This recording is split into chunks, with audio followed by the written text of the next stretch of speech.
Welcome back to Capitals 10। आज हम जिस स्टॉक का टेक्निकल एनालिसिस करेंगे वो ना सिर्फ डिविडेंड देने के हवाले से काफ़ी फेमस है, बल्कि इसके अंदर अगर हम कैपिटल के हवाले से अगर हम एप्रिसिएशन देखते हैं, मतलब कि हम कैपिटल गेन देखते हैं इसके प्राइस यानी कि शेयर प्राइस के अंदर, तो उस हवाले से भी स्टॉक के अंदर हमें काफ़ी पोटेंशियल नज़र आता है।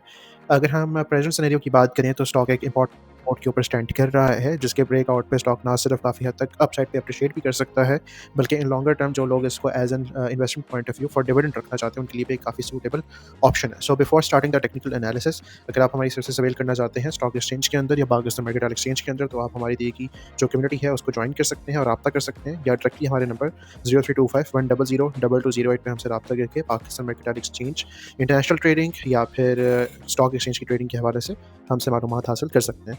So without wasting any time हम चलते हैं अपने ट्रेडिंग के चार्ट की तरफ, जहाँ पे हमारे पास चार्ट ओपन है कोड अदू पावर कंपनी का, जिसके अंदर हम देख सकते हैं कि हमने इसको मंथली टाइम फ्रेम पे आज हम इसका एनालिसिस करेंगे। और इसको करने की वजह ये है कि हमारे पास जितने भी मेजर लेवल्स इस वक्त स्टॉक को देखते हुए आ रहे हैं वो मंथली पे ही हैं। अगर हम इसको वीकली पे भी चेंज करते हैं डेली पे, तो हमारे पास स्टॉक एक रेंज बाउंड सिनेरियो में आएगा। सो एक अच्छे ओवरव्यू के लिए या एक अच्छे एनालिसिस के लिए हम इसका एनालिसिस थ्रू आउट हम आज मंथली टाइम फ्रेम पे ही करेंगे।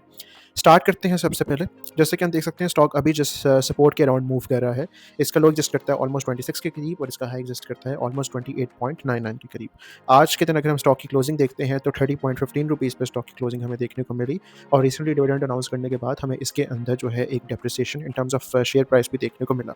स्टॉक ने अपना नियर टर्म हाई जो कि एग्जिस्ट करता है 39.50 पोस्ट करने के बाद डाउन साइड की तरफ जो है वो अपना मोमेंटम बरकरार रखा हुआ है, लेकिन डाउन साइड जो है वो मल्टीपल सपोर्ट लेवल्स, जहाँ से स्टॉक ने ना सिर्फ एक ब्रेकआउट करने के बाद for once, second, third and now for the fourth time इस जोन के पास आ रहा है, जो कि एग्जिस्ट करता है 26 से लेके 29 रुपीज़ तक का।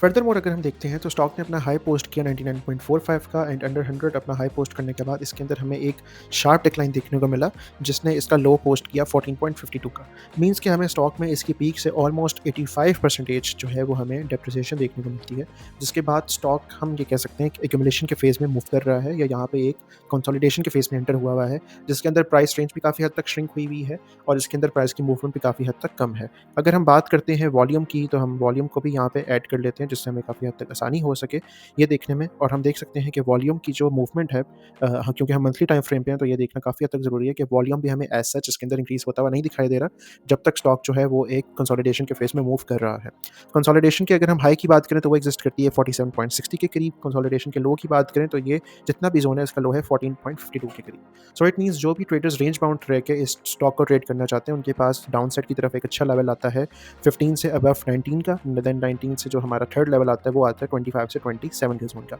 अप साइड पे जिसको हम प्रॉफिट टेकिंग जोन कह सकते हैं वो हमारे पास स्टार्ट होता है 39 से, देन फर्दर मोर जो उसका लेवल आता है वो आता है हमारे पास 47 का। नाउ अब हम बात कर लेते हैं प्रोजेक्शंस को लेके कि आने वाले टाइम में स्टॉक कैसी प्रोजेक्शंस शो कर सकता है। अगर तो आने वाले टाइम में स्टॉक में हमें एक अच्छा वॉल्यूम देखने को मिलता है, स्टॉक इस अच्छे वॉल्यूम को यूटिलाइज करते हुए मीन्स के बायर्स का कंट्रोल ज़्यादा होता है, इस सपोर्ट को फर्म रखता है अपनी, यहाँ से इसको रीटेस्ट करता है और अपने इस लेवल को ब्रेक करता है, तो हमें इसकी रीटेस्टिंग के बाद अगला जो टारगेट हम एज्यूम कर सकते हैं डेट वुड बी 47। 47 का टारगेट इसके लिए काफ़ी क्रूशियल होगा, क्योंकि ना सिर्फ इसने यहाँ पे अपना स्ट्रक्चर ब्रेक किया था, बल्कि इन प्रीवियस भी ये इसका काफ़ी इंपॉर्टेंट सपोर्ट जोन था ऑन मंथली। तो इसको ब्रेक करने के बाद हम फाइनली ये कह सकते हैं कि स्टॉक में बुलिश ट्रेंड स्टार्ट हो सकता है। जैसे ही बुलिश ट्रेंड स्टार्ट होगा तो इसके ब्रेकआउट के बाद स्टॉक टेस्ट करेगा अपने इस सपोर्ट जोन को।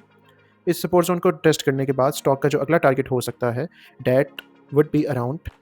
मीन्स 50 से लेके 65 तक का जोन, जो कि इसका अगेन जहाँ पे स्टॉक ने एक रिट्रेसमेंट शो की और वहाँ से हमें फिर अगेन ड्रॉप देखने को मिला। इसी तरह अगर हम बात करते हैं डाउन साइड की तरफ, मीन्स कि अगर तो अगेन स्टॉक में हमें बायर्स का मोमेंटम या बायर्स का एक इंटरेस्ट डेवलप होते हुए नहीं दिखता, तो देन ये सपोर्ट ब्रेक होने के बाद, इसके रीटेस्ट के बाद अगला जो हमारे पास सपोर्ट लेवल होगा जो कि इस ट्रेंड लाइन जोन में आता है, डेट वुड बी अराउंड 20 का जोन ब्रेक होने के बाद फर्दर मोर स्टॉक अपने आने वाले लो को टेस्ट कर सकता है, जो कि इसका ऑल टाइम लो क्रिएट हुआ है, डेट इज़ अराउंड 14.52 के करीब। 14.52 के बाद अगर तो ये लेवल ब्रेक होता है, सो इट मीन्स कि अभी भी स्टॉक में डाउन साइड की तरफ गुंजाइश काफ़ी हद तक मौजूद है। लेकिन अगर यहाँ पे स्टॉक अपने आप को सस्टेन करता है, इस रेंज को ब्रेक नहीं करता, then there is a possibility कि यहाँ से स्टॉक में हमें फर्दर एकमुलेशन के बाद हमें अपसाइड का ट्रेंड देखने को मिले। सो ये था आज हमारे पास कैप्को का technical analysis on monthly time frame. इसके अलावा अगर आप हमारी सर्विसेज को अवेल करना चाहते हैं तो उसका तरीक़ेकार आपको हमारी वीडियो के स्टार्ट में बताया गया है। अगर आप हमारी सर्विसेज को अवेल करना चाहते हैं तो आप हमें कम्युनिटी के थ्रू रब्ता कर सकते हैं या डायरेक्टली हमारे नंबर जो कि गिवन है उसके थ्रू भी हमसे रब्ता कर सकते हैं। So that's it for today, till next time, अल्लाह हाफ़िज़।